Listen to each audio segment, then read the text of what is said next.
All right, July 21st, 2016, SIG scale meeting. Engage.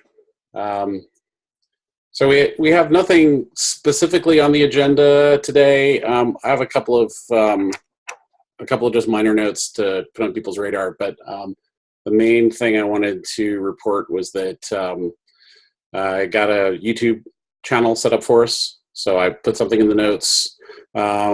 The recordings from the last two meetings are online. I posted a link in the SIG Scale Slack room. So please, if you care to, take a quick look, make sure everything's in order. And I'll be trying to post the recordings from these meetings, including today's, relatively quickly afterwards. So, and I let Sarah know so she can post it wherever it is she wants to post the other meetings as well. So that's my one bit of group administrivia. I'm curious to do a quick poll here. How many of you saw the missive coming from the product management group around putting proposals in by this Friday? Was that pretty well noticed by everybody? Anyone? No. I saw it. I've also seen it. Yeah. Okay. Yeah. Well, anyway, I did note in some of the discussion going around, Wojtek, your work on the throughput optimizations, related to getting the performance for the affinity and anti-affinity stuff going, seems to be making the list. Yes.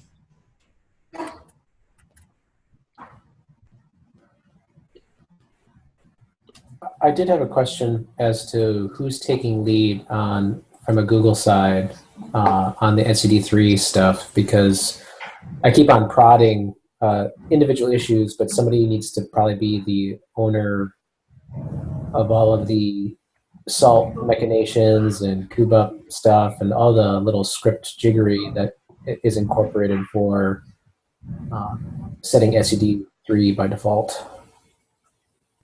Yeah, so basically we had long discussion like this week about it, and it seems that actually no one has throughput now. So it seems that unless someone from community will do it, it won't be done for 1.4. Like, we have a very strong plan to do it for sure for 1.5, but it seems that we don't have bandwidth for 1.4.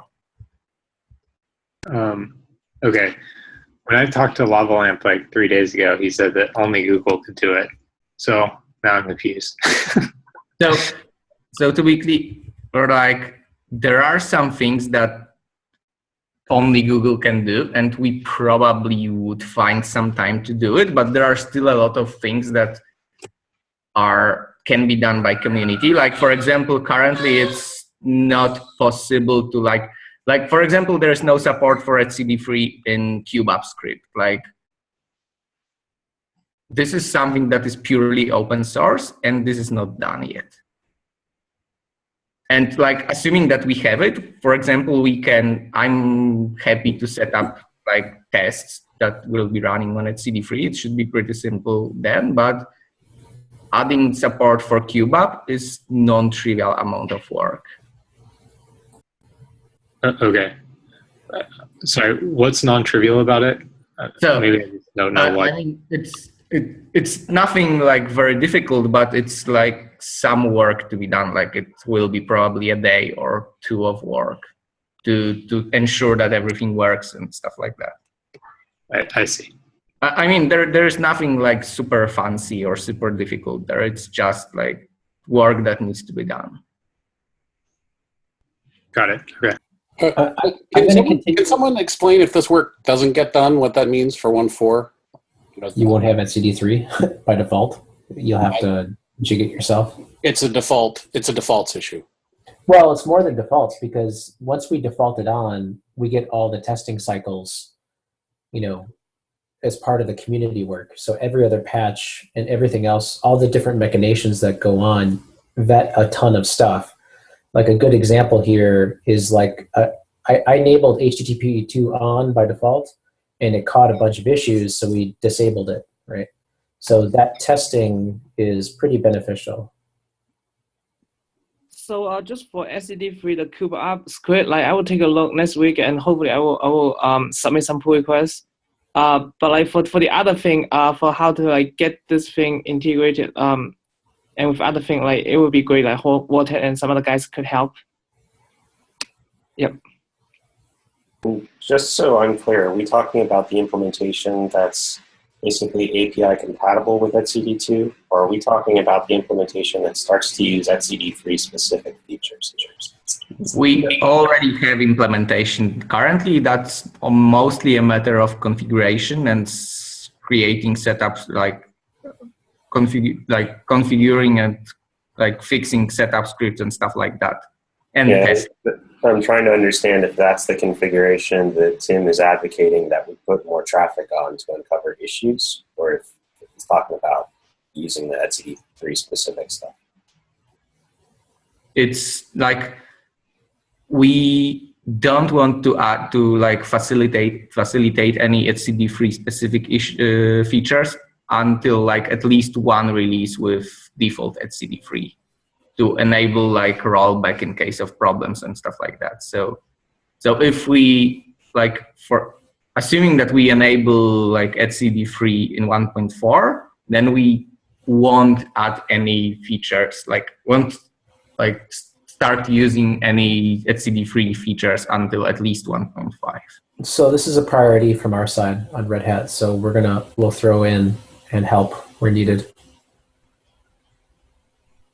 Okay, cool, great. Like I'm also happy to like help a little bit, like with reviews or something like that, but I don't have like much bandwidth to do real coding or stuff like that.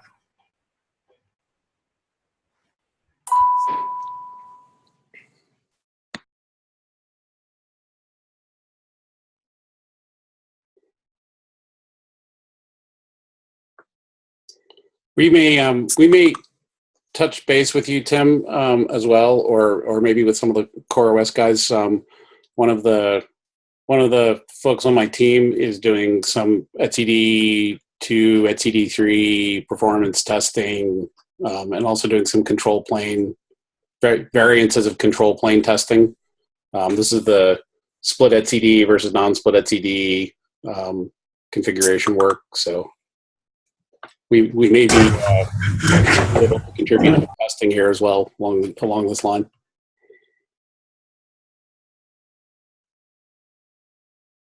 Okay. Yeah.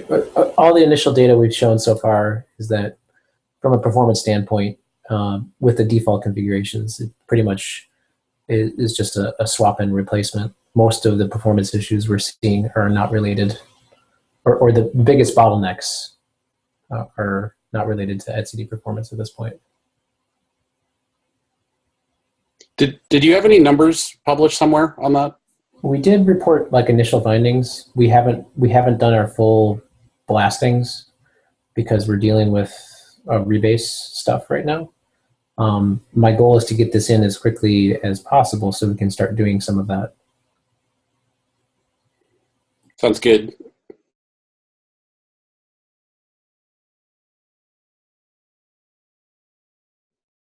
All right. Any other topics? Any other topics for today? We did have data results to report out from device mapper stuff. I don't think most people probably don't care. They probably use overlay or something else. But memory utilization for device mapper as you start scaling up to really high numbers is non-trivial overhead. So we're dealing with that right now. Okay. Yeah, just on some reporting on our side, we have an engineer who's starting to work on OverlayFS upstream. There's just a bunch of really tricky kernel work that needs to happen in order to make it 100% correct. But I mean, as we all know, Linux VFS is it's not really about correctness; it's about looking correct. So, Yep. I think VGoil has been working on this on our side too.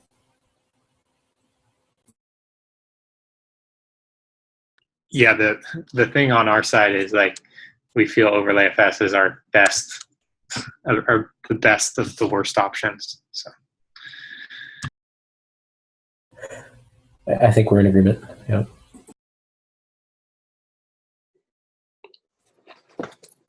All right, very good.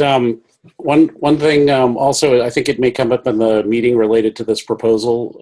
I'm sorry, the product management and feature proposal work is. I think there's going to be a stronger push to make sure that all features have home SIG. So if there are, we'll call this a call for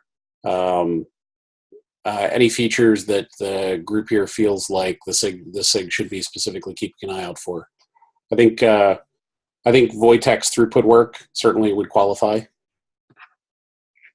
Is that a feature though, or is that an enhancement? That's this is like the weird hair splitting that I'm having trouble understanding of what goes into the features repo with regards to stuff like that, because it's not a feature; it's just an enhancement. And same with even etcd3, it's more of an enablement. It's not a new thing. Well, the last discussion was if it shows up in a blog post or release notes, it should be treated like a feature. I'm pretty certain that performance improvements are going to show up as promoted features.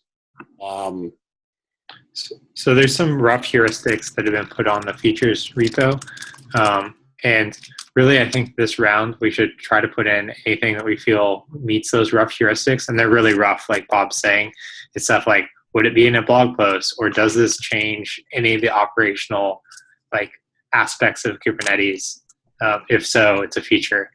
And so if you just go to the features repo, there's a is my thing a feature thing or section. And so I think we should just file. And if it ends up being too noisy, we can go back the other way. And it's just going to take us a few releases to dither over where the sweet spot of a feature is and the heuristics that be updated as well. Right. I think in the short run, it's a little erring on the side of a bit too much information. Will probably serve us well, because I think the issues we've had in the past or this past release were it was very hard to figure out what was going on in some areas. So right.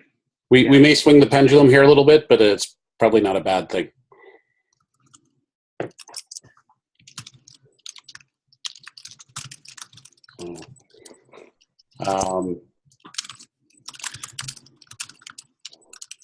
All right. Very good. Thanks for the note. Thanks for the note taking there. You got it, Bob. Great. So I think unless there's any more topics, I think we're done. I think we're done for today. Anyone else? Going, gone. All right. Thanks, everybody. See you at the community meeting.